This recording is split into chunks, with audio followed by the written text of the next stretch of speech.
semeador é aquele que semeia, tem os tipos, né, de solos, Jesus aí nos indica. Tem outras parábolas que nós conhecemos, e é interessante que nós compreendamos o sentido que Jesus quis dar, que a época que ele proferiu os seus ensinamentos, eles ficaram como que sob um véu. E a parábola do semeador, ela é a primeira parábola que Jesus conta quando aqui esteve. E ela é muito interessante, e nós gostaríamos também de divulgar que nós retiramos o ensinamento dela, que está na doutrina espírita, certo? Ela está na doutrina. Kardec coloca numa das obras básicas, que é o Evangelho segundo o Espiritismo, esta parábola no Evangelho, ela está no capítulo Sede Perfeitos, que vai falar dos bons espíritas, do homem de bem, dos bons espíritas, da parábola do semeador, entre outros assuntos. E Kardec ali traz um desenvolvimento sucinto a respeito da parábola do semeador. Mas os espíritos, ao longo dos anos, trouxeram informações outras sobre a parábola. E este estudo, lançado pela Federação Espírita Brasileira, Evangelho Redivivo, são 27 livros, que é uma proposta que vem do plano espiritual, através de uma federação que já tem mais de um século no Brasil, que teve como presidente, enquanto estava encarnado, o patrono dessa casa, Bezerra de Menezes, e que traz um estudo do Novo Testamento, do Evangelho de Jesus, à luz da doutrina espírita. Porque se somos espíritas, nada mais justo que estudar o Evangelho à luz do Espiritismo. Então, o trabalho de hoje, a reflexão de hoje, ela sai toda deste livro aqui, que é o estudo interpretativo do Evangelho segundo Mateus. Então, para a gente iniciar, a gente precisa lembrar do quê? Da parábola. No primeiro momento, nós vamos analisar, vamos ler apenas a parábola. Aquele que semeia saiu a semear, e semeando, uma parte da semente caiu ao longo do caminho, e os pássaros do céu vieram e a comeram. Outra parte caiu em lugares pedregosos, onde não havia muita terra. As sementes logo brotaram, porque carecia de profundidade a terra onde haviam caído. Mas, levantando-se o sol, as queimou, e como não tinham raízes, secaram. Outra parte caiu entre espinheiros, e estes, crescendo, as abafaram.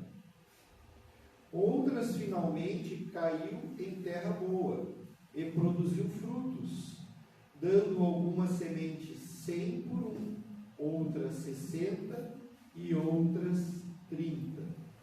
Ouça quem tem ouvidos de ouvir. Essa é a parábola. Está em Mateus capítulo 13, versículos de 4 a 9.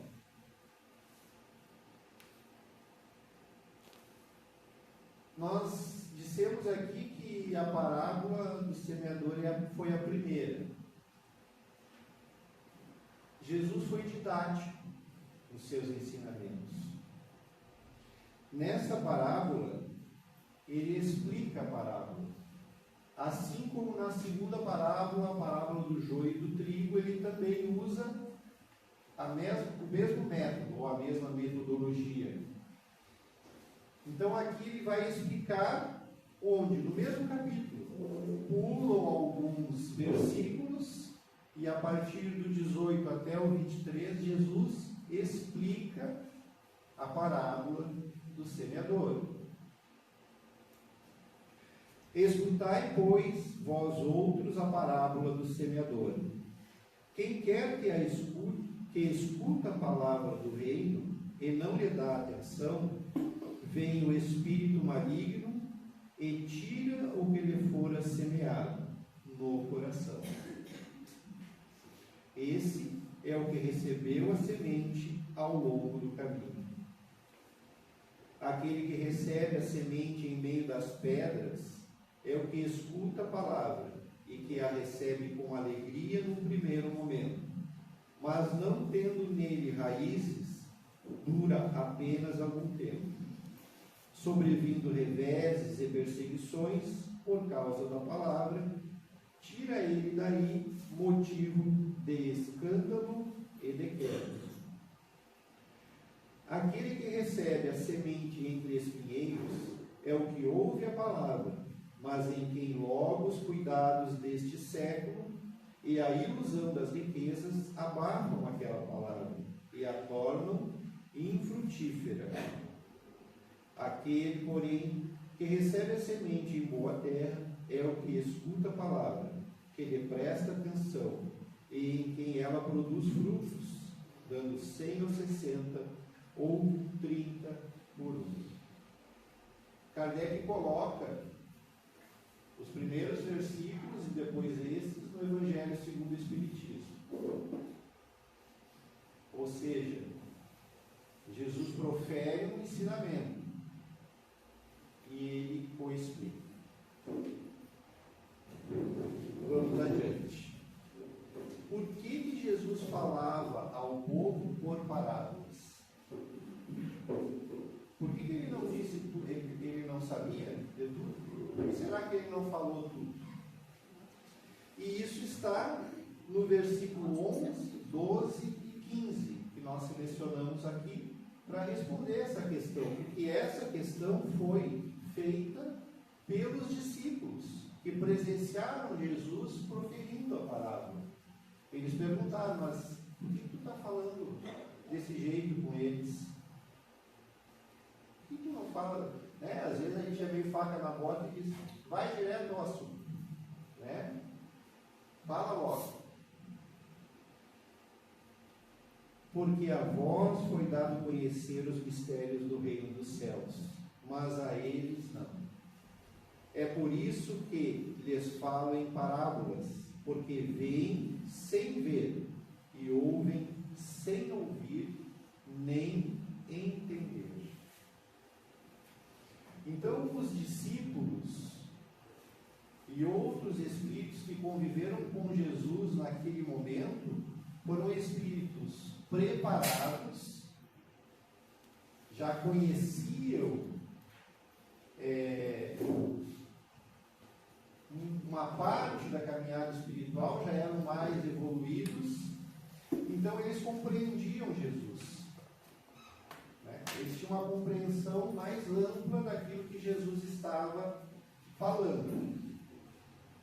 Mas eles também indagavam Jesus como aquela passagem da mulher adúltera. Os Espíritos nos dizem que quando Jesus, depois que a mulher foi embora, os discípulos que estavam ali perguntaram para Jesus, mestre, por que tu não condenou essa pessoa? A lei manda que condene. Eles não entendiam isso.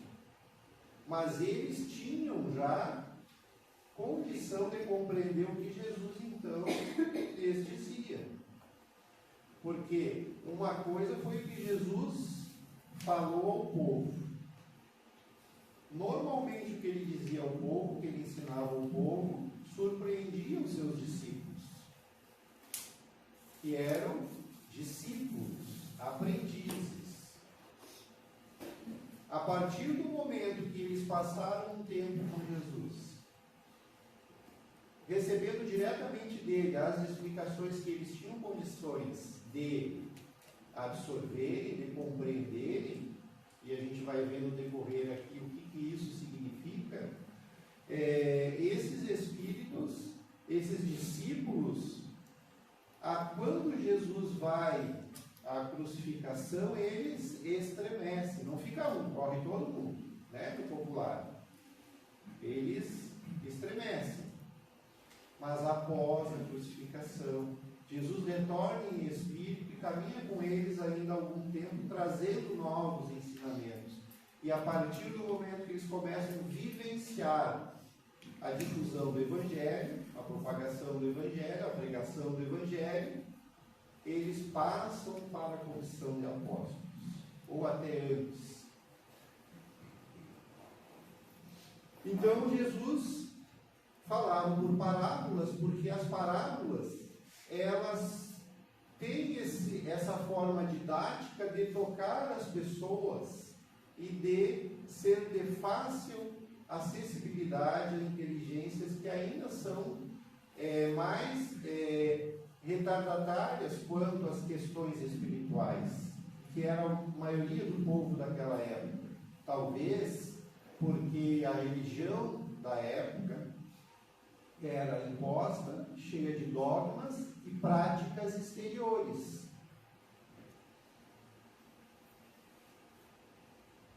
Era aquilo que os olhos viam, tocavam. Então ela atendia a necessidade de uns, mas atendia a vaidade de outros, atendia o orgulho dos outros, né? Daqueles que protegiam a sua religião. E o Espiritismo? Hoje nós estamos numa casa espírita. Ou eu errei o endereço? Estamos, né? Estamos no centro espírita. E o Espiritismo vem trazer luz aos ensinamentos de Jesus e fazê-los compreensíveis. Então, com o Espiritismo, torna-se bem mais fácil compreender todos os ensinamentos do Evangelho. Porque quando Jesus, antes da crucificação, se reúne aos apóstolos e diz que enviaria um outro Consolador e ficaria conosco, quando nós vamos adentrar o estudo do Espiritismo pelas obras básicas, por aquilo que Kardec registrou, nós vamos ver que o Espiritismo é o Consolador prometido por Jesus. E de nenhuma forma se coloca acima de qualquer religião, de qualquer forma de pensar. Porque uma das suas bases é a liberdade de pensamento. Respeitar as outras crenças e as outras formas de pensar. E Emmanuel vai nos ajudar que diante do acesso aos mais altos valores da vida, Jesus e Kardec estão perfeitamente conjugados pela sabedoria divina. Jesus a porta, Kardec a chave. Então nós precisamos primeiro estudar. A gente precisa compreender, e a gente compreende quando passa a ler, a refletir, a comparar, que é lógico e é a base do edifício, como diz Kardec, o Espiritismo. Então, na dúvida, Emmanuel, para quem não sabe, era o guia espiritual de Chico Xavier. Era um espírito evoluído. É aquele anjo da guarda que trouxe informações e ensinamentos através de Chico que estão hoje disponíveis a nós, para a nossa apreciação, para o nosso conhecimento, para nos auxiliar, para nos orientar. Mas as parábolas têm símbolos. Quais foram os símbolos desta parábola do semeador? Nas parábolas de Jesus encontramos símbolos que devem ser analisados no seu verdadeiro sentido. Nessa parábola, o semeador a semente e os diferentes tipos de solo onde a semente foi semeada. Então ele vai buscar na natureza. Se o processo de colher um fruto hoje é plantar, regar, cuidar, até que cresça, e no momento oportuno, na estação, hoje está bem fora, as estações não estão muito bem definidas, né? Às vezes a gente vê uma flor de novembro em junho, julho. Mas enfim, existe um processo até que se colhe um fruto. Alguém comeu alguma fruta hoje? Só uma? Ah, vários. Quem plantou a fruta que comeu?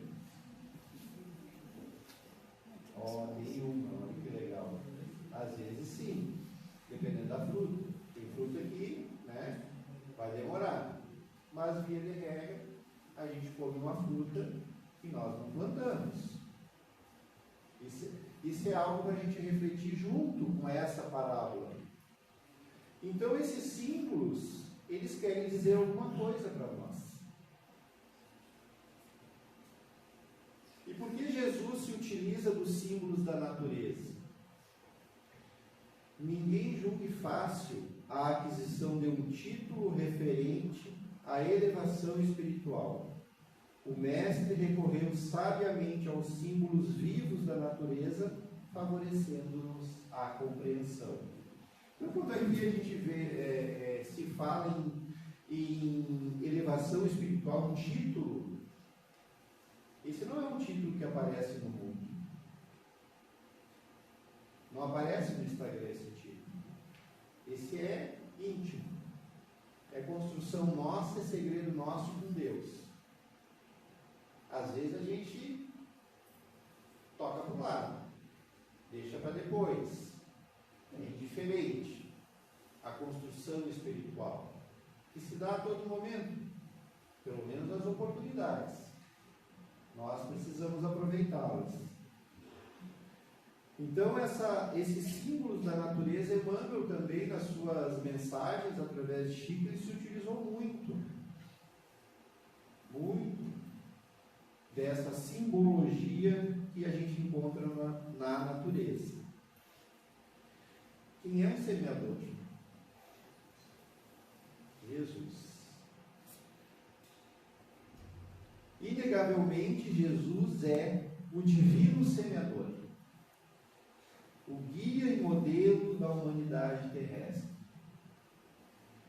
E, sabendo disso, a maioria de nós passou séculos esperando por Jesus. Tem uns que ainda esperam. Normalmente, quando a dor vem, a gente espera por Jesus. Quantas sementes Jesus já depositou nos nossos corações durante tanto tempo? Vamos considerar só depois que ele proferiu o seu Evangelho, há pouco mais de 2000 anos. Há 2000 anos, mais ou menos. Ele começou no ano de 2030, né? Com 30 anos, nós estamos em 2025. Se for fazer a conta exata, que a gente sabe que lá atrás também os anos e as datas ainda são controversas e não é o principal, não chegou a 2000 anos ainda, que ele iniciou a divulgação do Evangelho.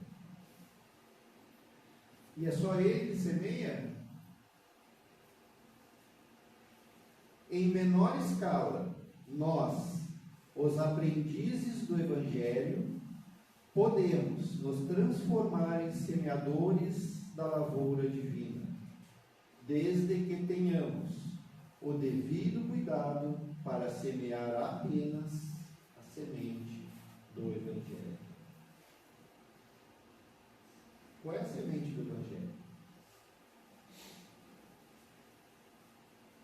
Na doutrina espírita, nas obras básicas, no livro dos Espíritos, que é dividido em partes, tem a parte das leis morais, ou leis naturais, ou leis de Deus.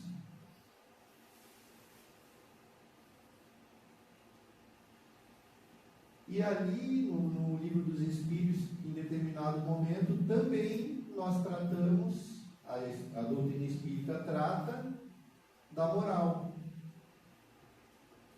E quando Kardec pergunta sobre a definição de moral, ou que seja moral, os Espíritos respondem: moral é aquilo que está de acordo com a lei de Deus. E Jesus, com o seu Evangelho, que ele não apenas divulgou por palavra, mas principalmente nos seus atos, ele é a personificação na terra do Evangelho. Então a semente do Evangelho vem daí. Então, nós precisamos ter o devido cuidado para quando nós estamos semeando, que esta semente venha dessa fonte. Porque, querendo ou não, nós estamos constantemente semeando e colhendo. Semear é livre. A colheita é aquilo que a gente semeou, é transferível.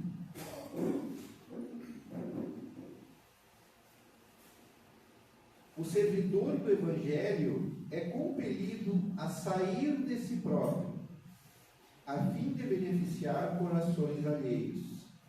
É necessário desintegrar o velho cárcere do ponto de vista para devotarmos ao serviço do próximo. Essa é uma fala de Emmanuel, de novo. E vejam que a mensagem que foi lida aqui vai nesse sentido. Que a gente se ilude. É melhor que a gente diga: não, eu sou bom, mas que eu vista uma pele de cordeiro para ter livre acesso em alguns lugares. Muitos vão me abraçar, alguns vão me reconhecer.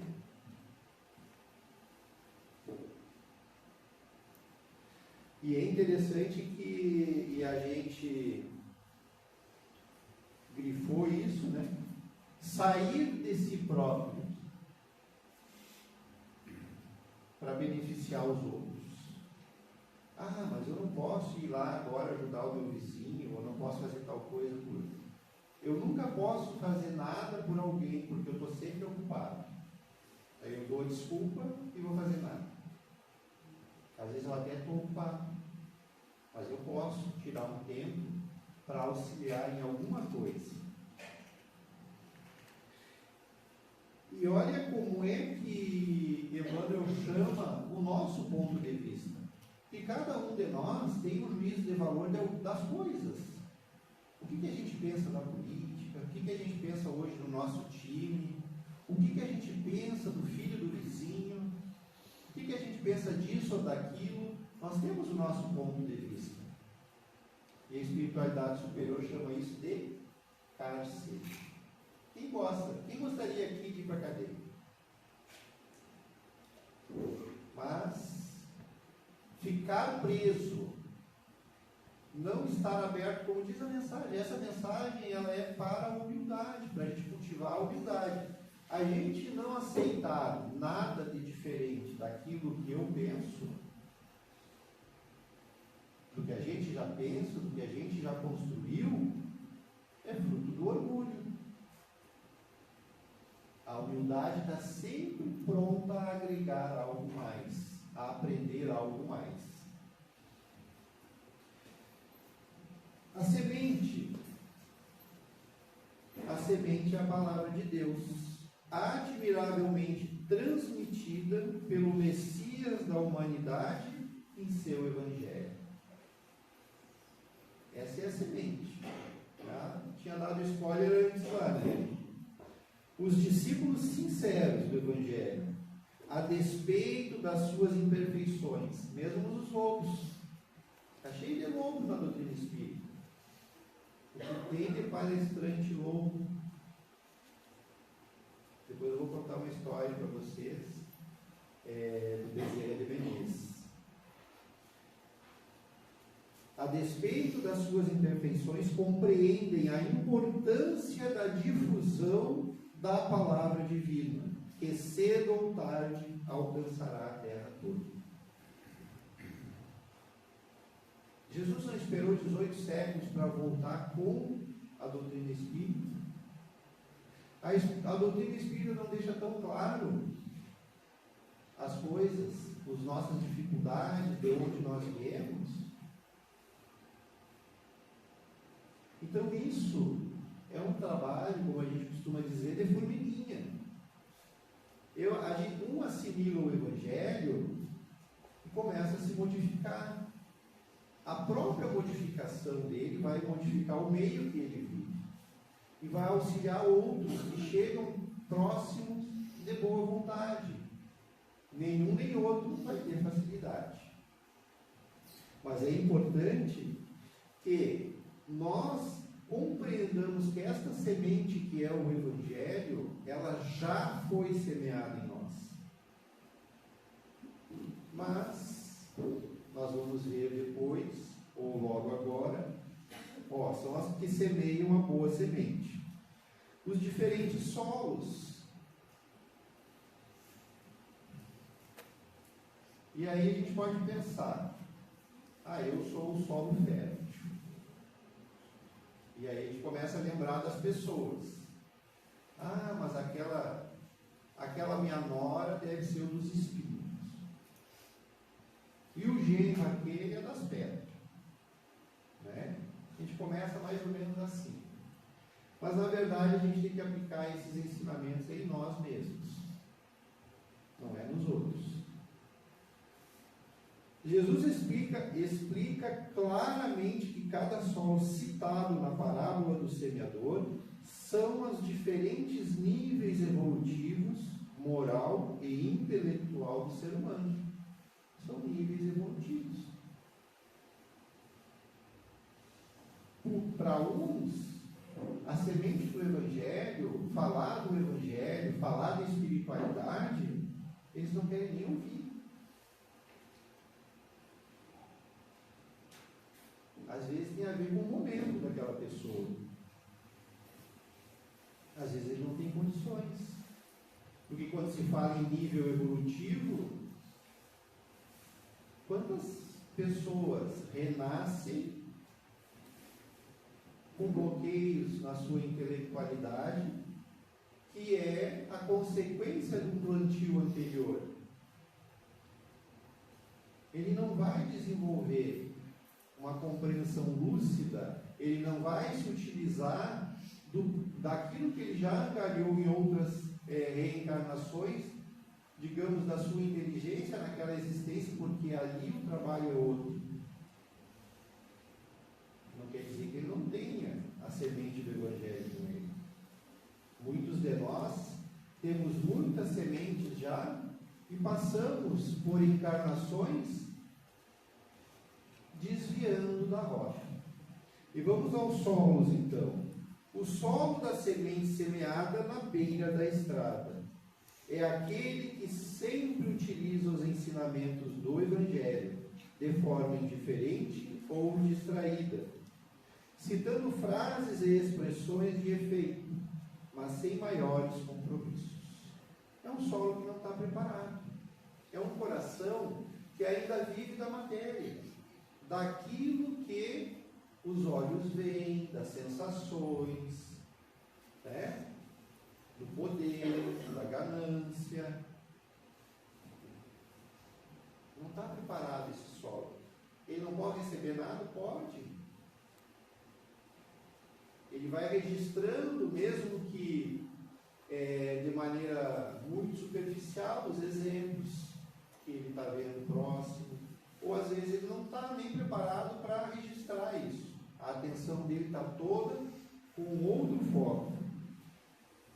O solo da semente semeada nos pedregulhos é aquele que reflete entusiasmo para com a mensagem espiritual do Evangelho, mas que dela se afasta perante o surgimento de obstáculos e dificuldades da caminhada evolutiva. Chega a primeira vez na casa espírita, pelo motivo que for. Alguém me levou, né? Eu até tenho problemas, tenho dificuldades, mas nunca pensei em vir. Outros já foram em tudo que é lugar. E aí fala a casa espírita, não, eu vou lá. E eu vou naquela igreja, eu vou naquele lugar, eu vou nesse, eu vou naquele outro. Tá, mas tem um lugar desses que tem em Porto Alegre, lá é melhor, é mais forte. Por último, ele está, né? Ele não consegue ver nada de saída, aceita vir na casa espírita. E a espiritualidade atende ele. Não que a espiritualidade não atenda fora, mas vamos usar o nosso exemplo. Ele se sente bem, então ele fica entusiasmado, né? E aí ele assiste uma exposição doutrinária e sai pregando o espiritismo para todo mundo. Como é que ele vai fazer isso? Então é aquele entusiasmo. E aí ele esquece da doutrina espírita. E daqui a pouco vem as perseguições, o problema volta porque ele não encontrou uma maneira de se conduzir diferente para que aquele problema fosse sendo sanado. E às vezes a gente tem dificuldades que precisa aceitar simplesmente. E o sanar uma dificuldade, um problema também faz parte da aceitação, a resignação, a compreensão. Muda o nosso olhar, a nossa maneira de agir diante daquele problema. E por vezes o problema realmente some porque a gente se dá conta que somos nós o problema. Quantas pessoas se dão conta disso na caminhada? O solo da semente que caiu no espinheiro indica aquele indivíduo que acredita na verdade espirituais das orientações de Jesus, a ponto de se autodenominar religioso, mas que relega a planos secundários a sua prática, pois os interesses do mundo falam mais alto, ainda que exista no íntimo compreensão da mensagem do Mestre. Contudo, a despeito do entendimento intelectual, o esforço moral de vivenciar a orientação se revela frágil. Frágil me lembra um cristal. Qualquer coisinha quebra, né? Lembra do ponto de vista? Quando a gente está entusiasmado, né? Agora eu vou fazer isso, vou fazer aquilo, vou fazer aquilo. Eu que nem criança, quer fazer tudo ao mesmo tempo.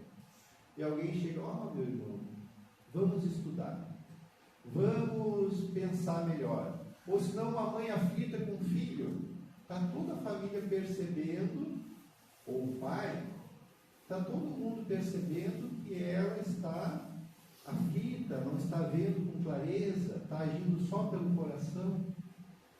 E daqui a pouco alguém chega, olha aqui, alguém chega e só alguém tem que falar alguma coisa. E aí aquela pessoa que fala se torna inimiga. Porque a fragilidade daquele coração para receber é muito grande ainda. Ela se melindra, ela se ofende. Tem que pisar em ovos. Então esse esforço moral de vivenciar é como fazer. É no dia a dia. Tem um livro do Emmanuel também, que é o livro Renúncia, que um espírito elevado dizia: nós estudamos o Evangelho, versículo a versículo, no plano espiritual. E aí ela diz, chegamos à conclusão que é um vasto caminho ascensional. E aí diz para nós que é a base deste estudo que a gente apresentou. O Evangelho de Jesus precisa ser conhecido.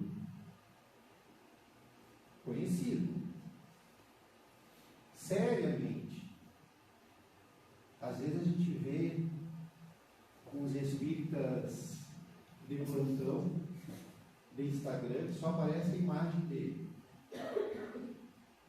E outro dia eu vi um que estava propondo que teria que atualizar as obras básicas, atualizar Kardec.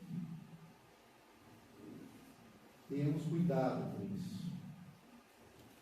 Tenhamos cuidado, porque Kardec e Jesus não precisam de atualização, precisam de compreensão.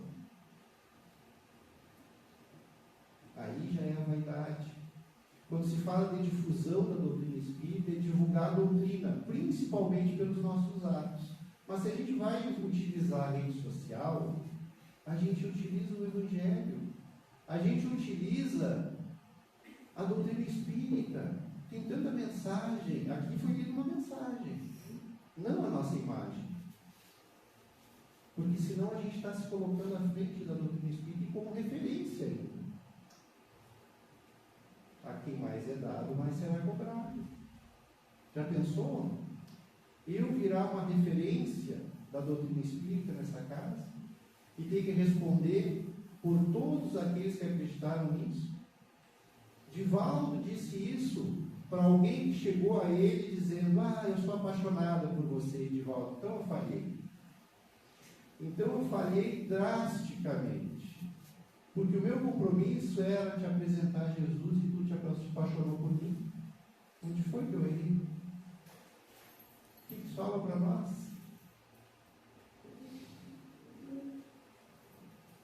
Os diferentes solos férteis representam as pessoas que não só compreendem a mensagem do Cristo, do Evangelho, mas possuem perseverança para vencer os obstáculos que surgem na vida, inclusive os decorrentes das próprias limitações, produzindo mais ou menos frutos, de acordo com a dedicação à causa do Evangelho.